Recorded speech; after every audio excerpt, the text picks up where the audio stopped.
Hello everyone, dear subscribers and channel viewers. This is another episode in the simple repairs section. I've selected 3 repairs for you, covering a variety of equipment. Today, I'll be talking about a Zoom recorder. For some reason, the left microphone stopped working. Next, I'll be talking about repairing an Alhua dashcam, or more precisely, its circuit board. The problem was that it stopped turning on. We tried repairing it, replacing some microchip, but for some reason, nothing worked. And the last repair is about HyperX headphones. They were sent in for a battery replacement and also for a functionality check.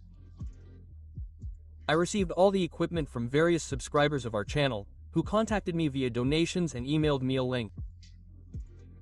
By the way, I share most of my repairs on our Telegram channel. You can join to stay up to date with the latest news. Well, now let's move on to the repairs themselves. Let's start with the Zoom recorder, model H1n. The problem: the left channel stopped working. Recently, the recorder's micro USB port was repaired. Perhaps this has something to do with the current defect. I disassemble the case. I need to check the microphones, whether they are in good condition, and figure out how the microphones are connected to the board. I open the lid and inspect the insides. Overall, everything is fine, except for a broken wire for one of the microphones, the left one, by the way, which was not working. Looks like the result of careless case assembly. Well, it happens. I fixed the broken wire. To do this, I cut off the damaged section, strip the insulation, tin the wires, and solder them together. Next, I insulate the solder joint with T7000 glue. Heat shrink tubing could be used, but I simply didn't have the right diameter. The wires are still quite thin. Next, I check the operation. Now both microphones are working, as can be seen by the signal level on the left and right channels. You would think that the repair would be complete, but no. I checked the wires for the second microphone, and they were also pinched where the board attaches. A little more and there would have been a break or short circuit. I had to cut the damaged section of wire in the same way and repair it. After that, I reassembled the case with special care. You just need to make sure the wires don't get caught in the screw attachment points. It's inconvenient, but not difficult. By the way, just in case, I checked the micro USB connector. Everything is generally fine with it and its soldering. I resoldered it for reliability and reassembled the recorder. During testing, I found no additional defects, so I completed the repair. Let's move on to the next device. The board from the Alhua DVR doesn't turn on.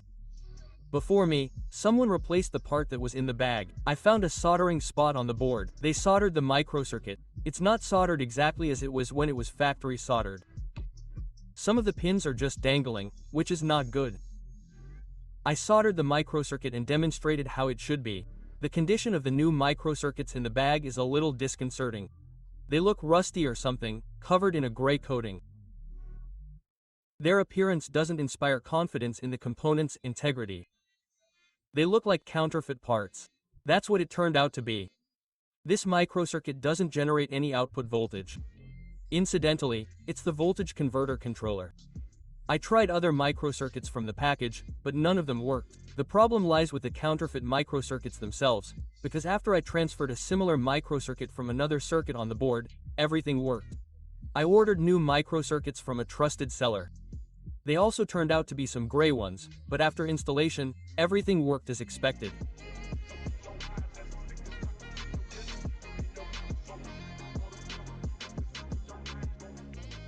The device started working and started turning on. I couldn't fully test it, since that requires cameras.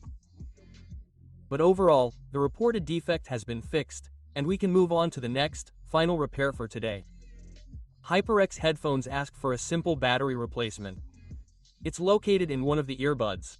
It looks like it's slightly swollen and has obviously lost a significant amount of its stated capacity. The battery itself has model information, but I couldn't find a similar battery at a reasonable price, so I chose one based on its dimensions. Model 604050. This means the battery measures 60 by 40 mm and is 5 mm thick. Its capacity is slightly larger, but this is unlikely to significantly impact the headphone's battery life. Since the battery is not original, I'll have to transfer the BMS board from the old one. Again, it's not difficult, as the connection is soldered. The only possible mistake is connecting the battery's positive terminal to the BMS's negative terminal. Well, forgive me for that, but such basic mistakes are unacceptable. Otherwise, we simply replace the battery, and everything starts working immediately. I secured it with double-sided tape to keep it from wobbling. After reassembling, I tested the headphones.